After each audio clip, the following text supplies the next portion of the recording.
on 2024. aasta augustis Granti maakonnas New Mexicos, kus 4 ametnikku töötavad öises vahetuses, satuvad nad peagi pahandustesse pärast seda, kui leiavad tee äärest jänesepoega. See on tüüp.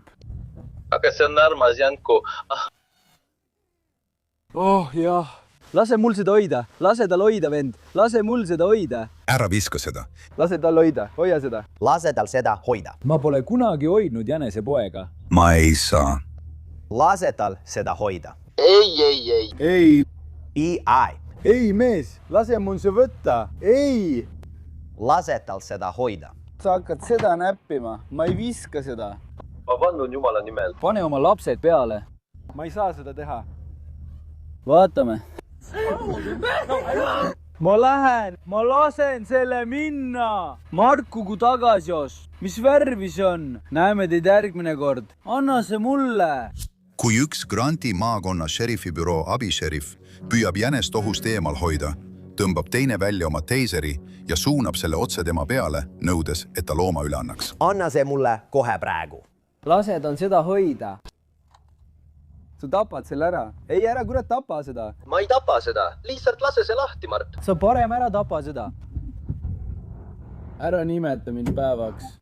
A see šerif, keda siin näete ja kes on tuvastatud kui 28-aastane Alejandro Gomez, naeratab kaamerasse vaid hetked enne, kui ta looma patrullauto külje vastu paiskab. See on klipp, mis on liiga häiriv, et näidata. Aga see video tuli kõigi 4 asjaosalise jaoks tagasi kummitama, kui see jõudis ringkonna prokuratuuri kätte pärast seda, kui seda väidetavalt sotsiaalmeedias jagati. Möödub kuid, enne kui New Mexico osariigi politsei sekkub ja palub meestel oma versioon juhtunust rääkida. Tere, kuidas näeb mees? Hästi. Kuule, ma rääkisin oma ametiühingu esindajaga ja ta ütles, et kuna ma allkirjastasin Territi ja privaatsusseaduse dokumendid, siis kui te saatsite kõik tema kaudu ajada. Tema kaudu ajada, mille jaoks täpsemalt? Kui ma temaga sellest rääkisin, siis ta ütles, et me oleme juba Garriti ja kõik muu allkirjastanud, nii et ta ei tea, milliseid ütlusi te veel saada tahate. Okay. Me ei sunni neid midagi tegema. Nad võivad sisse tulla või mitte tulla. See on täiesti nende enda otsustada. Aga meie nimetame asju õigete nimedega. Need vormid siin ei. Takista neil tulla ütlusi andma. Ja lisaks sellele ma tegelikult tahan saada... Oota. Ma rääkisin tegelikult täna varem šerifi asetäitega ja ta andis mulle loa nendega ühendust võtta, et neid intervjueerida. Nii et luba on olemas. Juhtkonna heakskiit on olemas. Mis on lõigus? See näeb välja nagu 1, 2, 3. 4 ka selle konfidentsiaalsusvormi peal. Nii et neil on luba. Ja lisaks sellele kehtib see jälle, siin on kirjas, et ükskõik milline liige. Nii et see on sisejuurdluse uurija. Meie peame need samad vormid allkirjastama, nagu teeb ka osariigi politsei või sisejuurdluse uurijad. Või mõne sarnase vormi. See kehtib uurija kohta, aga nemad ei olnud uurijad. Nagu ma ütlesin, nad ei pea kohale tulema, aga me nimetame asju õigete nimedega. See on lihtsalt nende koostöö puudumine. Me ei hakka end peitma sisejuurdluse ega eeskirja rikkumiste taha ega millegi muu taha. Me nimetame asju õigete nimedega. Ja, see on koostöö puudumine minu jaoks. Oli see pigem mure, et... Nad ei tahtnud rutata ja siis meie poolt vastulööpi saada. Kas oled juba kuulnud, kas nad tulevad täna pärast lõunal või mitte? Ma kavatsen neile kohe helistada niipea, kui olen sinuga telefonis lõpetanud. Olgu, nii et intervjuusid ei toimu. Minu raportisse läheb kirja, et nad ei teinud koostööd. Olgu. Ma pole veel saanud kontrollida, kas nad on, sellepärast ma kavatsengi neile helistada ja neile teada anda. Ma tulen sinuga kaasa. Hästi, ma siis ootan sinu kõnet. Palun anna mulle teada. Nagu ma ütlesin, see on vabatahtlik. Nad ei pea tulema. Aga nii on. Kui nad ei tule, siis nad ei tule. See on okei. Me dokumenteerime selle nii, nagu see on. Pärast esialgset vastupanu otsustavad 2 asjaosaliste ametnikku tulla ülekuulamisele. Ma ei lase sul end peita. Kui see räägi, siis olgu nii. Aga ole siis mees ja aus selle suhtes. sa ei tee koostööd. Siis on see okei. Hei, ma teen sinuga 100% koostööd. Treener, 4. Kõige tähtsam asi, Caesar, on just see siin. See on asutuse sisene asi, eks. See on sinu ja šerifi osakonna vaheline asi, aga me oleme siin, et rääkida sinuga ilmselgelt nende süüdistuste kohta, millest ta tahab sinuga rääkida ja see läheb kriminaalasjaks. Okei, nii et see on teine teema. Nii et me ei vaata sind praegu kahtlusalusena ega midagi sellist. See on lihtsalt selleks, et infot koguda. Aga veel kord, see ei puuduta sinu asutust, vend. Ma saan aru, kutid. 100% saan aru, mida te tahate mulle öelda. Aga tegelikult see puudutab ikkagi minu tööd. Kui nad teada saavad, on võimalus, et ma võin Hagerisse sattuda. Siis hakkate teie mu arveid maksma. Ma ei tea, mida te veel ei mõista. Lähme siis läbi selle personaliosakonna protsessi ja vaatame edasi. Oh mees, 100% anna sellest teada, eks? Esimene, kapral, kes on sündmuskohal, jääb kidakeelseks, kuid asetäitja ei ole nii vastumeelne uurijatega rääkima, kui jutt käib kahtlusaluse käitumisest. Nii et esimene juhtum toimus 5. augustil 2024. Selle juhtumi ajal oli ajavahemik tõenäoliselt umbes kell 2 öösel, võib-olla kuskil kella 2 ja 4 vahel hommikul. Sel päeval tavaliselt läheme me lõunale kell 2. Nii et ma läksin kontorisse tööle, haarasin kiiresti midagi süüa, läksin kontorisse ja siis tegelesime 2-aastase koolitusega. Kontoris olime mina, kapral Doris ja veel üks šerifi asetäitja Alejandro Gomez. Sellel ajal kontoris oli mul telefon väljas ja ma tegelesin oma 2-aastase koolitusega. Ma usun, et sel hetkel kirjutasin ma oma naisele. Mu telefon oli lahti lukustatud. Selle aja jooksul tuli Alejandro Gomez minu selja taha. Ma ei pööranud sellele tähelepanu, sest mu selja taga on palju riiuleid ja muud kraami. See on üsna tavaline, tead, inimesed on mul alati selja taga. Sel hetkel sirutas ta käe, haaras mu telefoni mu käest ja jooksis siis mööda koridori, mis asub kontori lähedal. Tõusin püsti ja hakkasin talle järele jooksma ning jõudsin talle järele. Ütlesin midagi sellist. Kuule mees, anna mu telefon tagasi, lõpeta jamamine. Ma teadsin, et see oli lahti lukustatud ja tead, kuna mu telefonis on isiklikku infot, siis ma ei tahtnud, et tema sellele ligi pääseks. Kuidas tal sellele ligipääs oli? Noh, see oli avatud. Kui ma talle lähemale jõudsin, ta pööras ümber, tõmbas välja oma teiseri ja suunas selle otse minu peale. Ja siis ma lihtsalt ütlesin, kuule mees, lõpeta jamamine. Ja ma lõin ta kätte eemale. Kui ta teiser oli minu poole suunatud, lõin ta kätte eemale ja siis ütlesin, anna mu telefon, siis võtsin selle talt ära. Võtsin oma telefoni, pöörasin ringi ja hakkasin kontori poole tagasi kõndima.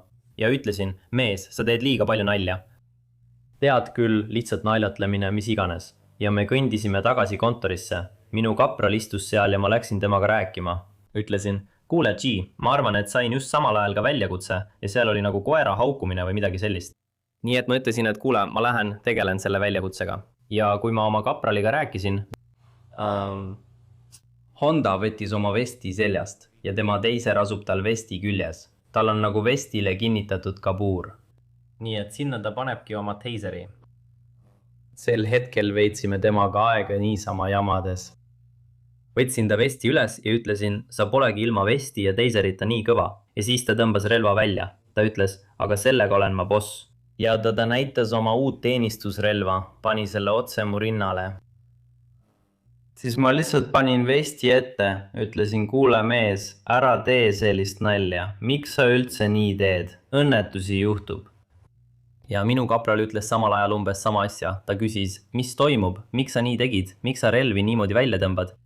Su kapral nägi seda? Jah. Ta oli sellele tunnistajaks. Kuulsid õigesti. Šerifi asetäitja paljastab, et päevadel enne Jänese juhtumit oli šerifi asetäitja Gomez väidetavalt lehvitanud teiserit ja relva, kui valitsuse töötajad, tsiteerin, lollitasid ringi. Mõni päev hiljem, 16. augustil aastal 2024, oli see üks minu vabadest päevadest. Ma usun, et see oli üks minu viimastest vabadest päevadest enne tavalise vahetuse algust. Nii et ma otsustasin teha Stone Gardeni vahetust, et saada end nädalavahetuselt tagasi öisele graafikule. Nii et ma usun, et see juhtus umbes kell 8. Õhtul siis, kui juhtum aset leidis. nii et me saime kokku, me kõik sõitsime sinna eraldi autodega umbes poolel teel Kylie asukohta, kuhu ma tahtsin minna, kruusateel. Ma nägin teel jänesepoega. Kui ma selle poole sõitsin, ootasin, et ta liigub eest ära, ta ei liikunud teelt ära. Nii et ma läksin oma autost välja ja läksin seda üles korjama, et see ära viia või teelt minema hirmutada. Kui ma selle üles korjasin, oli see sõna otseses mõttes nagu beebijänes, minu pea suurune, eks, nagu ülimalt süütu asi. Ta kartis liikuda. Nii et ma võtsin ta üles. Ja kutid minu taga, nemad peatusid ka. Nagu, milleks sa seisma jäid? Ja ma olin nagu, vaata, beebijänes, tead küll, ma mõtlesin, et päris lahe. Arvestades, et mulle meeldib õues olla ja tead küll jahil käia ja kõik see, siis ma mõtlesin, et see on lahe, ma teen sellest pilti või midagi sellist. Ja sel ajal olid Seersant Reese, Cesar, Kapral Torres ja Hondo kõik minu ümber kogunenud. Hondo, abi-sheriff Hondo, Gomez, palus kogu aeg. Lase mul seda hoida, lase mul seda hoida, lase mul seda hoida. Ja ma ütlesin, ei mees, sa teed talle haiget. Tema vastu, ei tee, ma ei tee. Ja kõik, see oli nagu kõige hullem olukord võiks öelda, aga pigem olid nad lihtsalt lärmakad, sest oli lahe näha nii suurt jänesteks. Ja selle juhtumi ajal palus Hondo ikka ja jälle. Ma andsin suure jänese oma kapralile. Ja ma ütlesin, siin, hoia seda korraks. Ma võtan oma telefoni, teen sellest pilti ja saadan selle oma naisele. Nii et tema hoidis seda. Ja siis pärast seda, kui ma olin teinud video ja pildi, võtsin selle temalt tagasi. Ja siis sel hetkel Hondo muudkui tüütas, et kuule, lase mul näha seda. Sirutas käe minu poole. Ja siis ma küsisin temalt, et kuule mees, vannu oma laste nimel, et te kõik kuulsite seda. Ja tema ütles, et ei, ma ei saa seda teha. Ja ma ütlesin, et siis on kahju küll.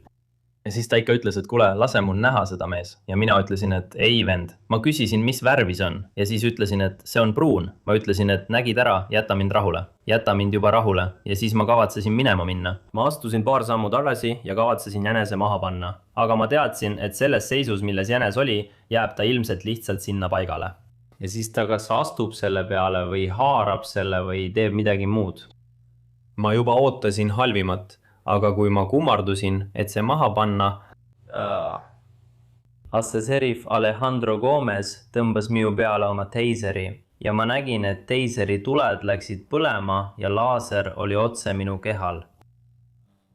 Sel hetkel, kui ma nägin laserit oma kehal, mõtlesin ma umbes nii. Okei, mees, siin sa näed seda. Pane laaservöö kohale. Ja lootuses, et see tõesti aitaks olukorda maha raustada. Lootsin, et ehk ta lihtsalt näeb seda ja siis võib-olla, ma ei tea, paneb selle maha ega puutu seda enam. Niipea kui ma selle talle ulatasin, ta viskas jänese lihtsalt vastu minu patrullauto külge, tappes selle sisuliselt koheselt.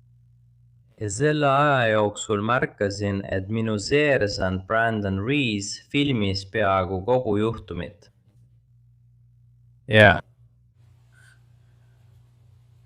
Kui video lõppes, oli kuulda, kuidas ma ütlesin kurat ja ma olin nagu kurat mees. Ja siis lõpus ütlesin, sa oled täielik sitt. Ma olin nagu, see oli haige. Miks sa seda tegid? Ja ma nagu nägin jänest maas ja ta veel tõmbles. Nii et lõpuks võtsin jänes üles. Ja ma ei tahtnud oma tulirelvast tulistada ega midagi teha, et ta piinadele lõpp teha. Nii et ma võtsin lõpuks jänes üles, panin selle oma auto ratta ette ja lihtsalt sõitsin edasi. Ja ma olin kogu selle juhtunu peale väga vihane. Šerifi abi kirjeldab üksikasjalikult Alejandro väidetavat käitumist jänese juhtumi puhul, enne kui sukeldub veel ühte muret tekitavasse süüdistusse, mis tema sõnul juhtus vaid mõned tunnid hiljem.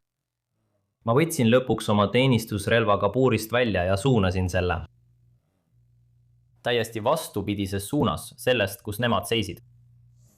Ma tõmbasin oma teenistusrelva välja, suunasin selle välja, lülitasin taskulambi sisse ja mõtlesin, lahe, see töötab. Ma olin tegelikult üllatunud, sest ma polnud seda juba väga ammu laadinud, nii et ma mõtlesin, et see on hea, siis panin selle tagasi kabuuri. Ja ma pöörasin ringi ning kohe, kui ma ringi pöörasin, tõmbas Hondo oma relva välja. Ta ütles, las ma vaatan, kas minu oma töötab ja ta suunas selle otse minu näo poole. Sel hetkel ma liikusin kohe eest ära ja ütlesin, kuule mees, mis sa teed, pane relv ära. ja ta ütles, ma lihtsalt vaatasin, kas mu taskulamp töötab ja siis, õige, mul polegi taskulampi. Iga kord, kui ta seda liigutust tegi, vaatasin teda ja vaatasin relva tema käes. Tal polnudki relval ühtegi taskulampi küljes. Nii et ta lihtsalt tegi seda nalja pärast, aga asi on selles, et iga kord, kui see tulirelv minu poole suunati, tead ju küll, õnnetusi juhtub. Ja ma olin nagu kurat küll. See võtab sündmused üsna hästi kokku.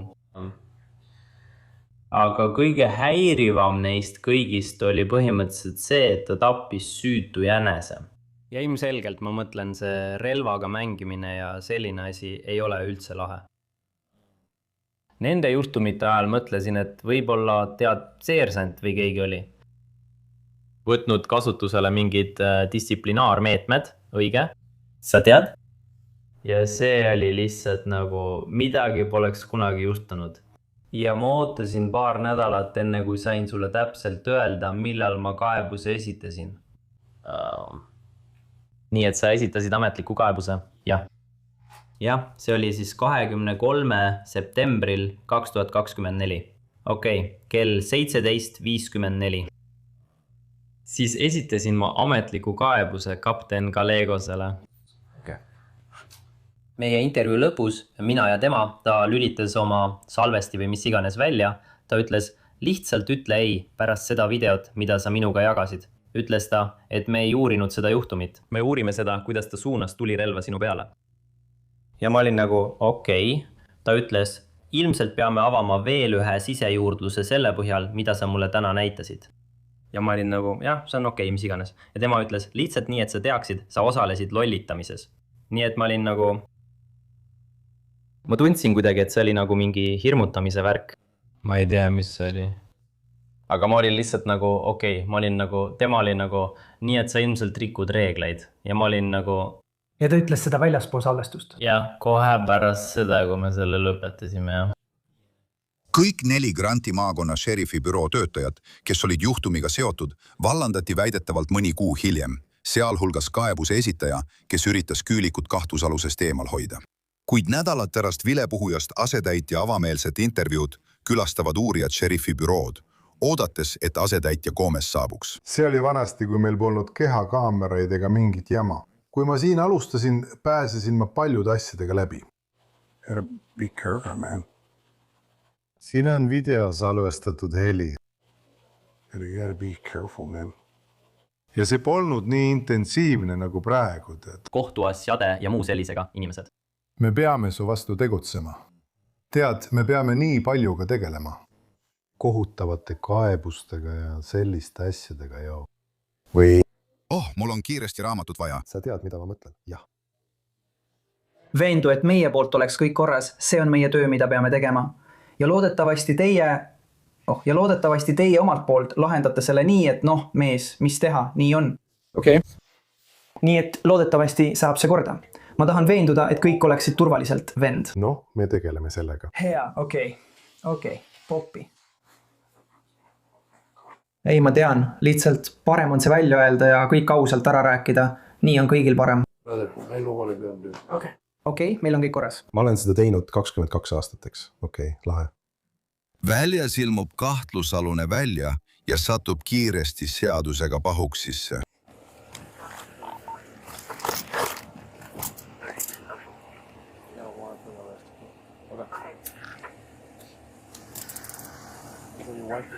Kas sa saad teada, mille üle mind hinnatakse? Jah, aitäh teile, kutid.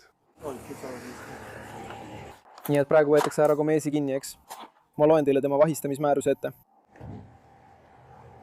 Tema vahistamismäärus sisaldab 4 süüdistust. Raskendatud kallaletungis korrakaitsetöötajale surmava relvaga ja 1 süüdistust äärmuslikus julmuses loomade vastu. Ma ei ole kindel, kas te teate käimasolevast uurimisest. See on ju põhjus, miks me siin oleme, eks? Tahtsin teile ka teada anda, et temaga käitutakse ainult lugupidavalt. Edaspidi käitume temaga lugupidavalt, eks? Ja me tahtsime teile lihtsalt anda vähemalt ülevaate sellest, mis toimub.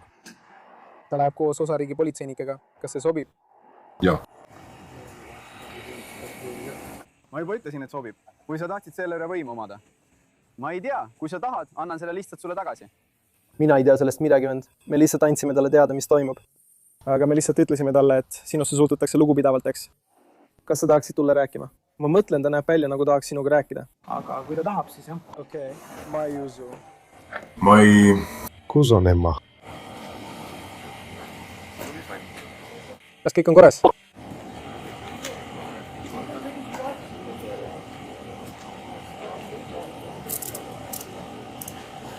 Sinu jaoks nüüd.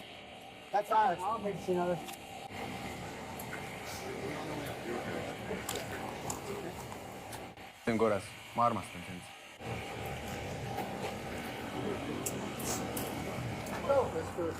Te valetsite meid. Mees, te valetasite meile, eks. Lähme, tulge kutid. Lähme. Kõik korras. Mul on kõik korras. me peame selle ära tegema. Me ei tea, mina tean. Ma üritan koos temaga hüpata. Mina ei teinud seda. ma ei saa aru. Vend, me oleme juba lahkumas. Ma ei soovi, et sa asju edasi viiksid. See on päris hea. Olemas. Me viisime teda sinna alla ja nad panid siia foto. ma proovisin sulle öelda, et nad teevad seda. Meil on protseduurid. Te teate, mida me... Peame tegema. Just seda ma talle ka ütlesin. Nii, et te kavatsete ühendust võtta. Ei, ma tean, millest ma räägin. No sul ei ole mingit kontrolli, mees. Ma tean, ma ei ole. Kus see hetk on?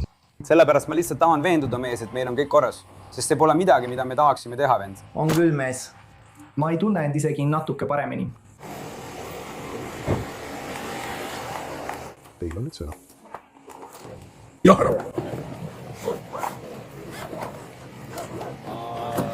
Ma lihtsalt lülitan selle välja. Ma armastan teid kõiki. Ei, ma proovisin varem tulla. See on tema.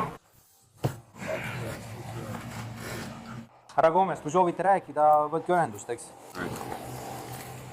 Nii et jah, te võite lihtsalt kinnipeetu vormistamisega jätkata. Tule, tee vormistusleht ära või. Alejandro viidi vanglasse ja talle esitati süüdistus 4 raskendatud rünnakus surmava relvaga korrakaitsja vastu ning 1 loomade äärmiselt julmas kohtlemises. Kohtuandmetes selgub, et kõik tema rünnakusüüdistused tühistati hiljem, samas kui loomade äärmiselt julma kohtlemise süüdistus anti edasi kohtusse, mis tähendab, et endise abisherifi vastu on piisavalt tõendeid selle süüdistuse arutamiseks ning tema juhtum on endiselt avatud. Telli kohe, et saada lihtsamalt ligi Law and Crime bodycami värskeimale sisule.